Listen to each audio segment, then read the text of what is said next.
handy hairpin. Greetings, fellow Egyptians. Among you stands the most beloved, the most beautiful, and the most radiant and talented Queen Cleopatra. You may remember me as the queen who was killed by a snake, or was my death brought out by a venomous hairpin. Either way, I am certain that you are aware that I was the best queen that Egypt ever had. Unquestioningly, my people adored and worshipped me. I had a pretty interesting life. So did my 3 husbands, young Ptolemy, unfortunate Julius Caesar, and my last love, mighty Mark Antony, who was a better man than all of you common rascals. At the age of 18, I grossly got married to my brother, who was 10 years old. His name, like my father, was Ptolemy. My brother was too young to be in charge and rule by himself, so he had 3 advisors to help him rule over my kingdom. Sadly, when I reached the age of 20, my little brother's advisors,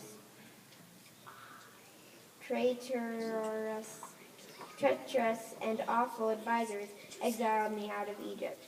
This turned out to be a good and fortunate thing, as it led to my meeting Julius Caesar, whom I loved. When Caesar was slaughtered, we had but one child together, a son named Ptolemy Philadelphus. Though my heart was broken, I later found the truest love with gallant Mark Antony. We had 2 children together, twins. Their names were Alexander Helios and Cleopatra Selene. After my exile, my brother Ptolemy and I waged a furious war with one another. When I sieged my brother's castle, he horribly poisoned the water supply. Therefore, many people died who drank from the wells. Frantically, I tried warning the thirsty people, but it was no use. Epic battles on land and sea soon followed. After some time passed, my army joyfully and delightfully defeated my brother.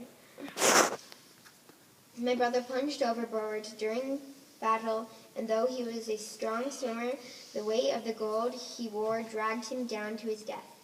I was ruler over my beloved Egypt once again, which of course overjoyed my Egyptian citizens. As time passed, my husband Mark Antony and our family moved to Alexandria. There I was captured by Roman power-hungry Octavian. He became ruler over Egypt. Sinisterly, Octavian captured Mark Antony and placed him into a drippy, stinky, run-down old mausoleum that was full of creeping, crawling, and creepy bugs. Mark Antony was deceitfully given a false message that I was dead, and in his grief fell upon his sword, stabbing himself in the heart. In the grips of death, a second messenger came to Mark Antony, proclaiming that I was in fact unharmed. They rushed Mark Antony to my side, where he died in my arms. I could not stand the thought of life without him. My handmaids assisted me with my immediate suicide. Many people believe that I killed myself with the bite of a venomous asp. This is a myth, for in fact I was actually killed by a hairpin that my loyal handmaids had dipped in snake venom. There in captivity, Octavian found us all slumbering in eternal death. After my death, Egypt was never the same again. Unfortunately, my children were sent to live with Octavian's ugly, stupid sister, that miserable Octavia, who happened to be Mark Antony's other wife. No one liked her.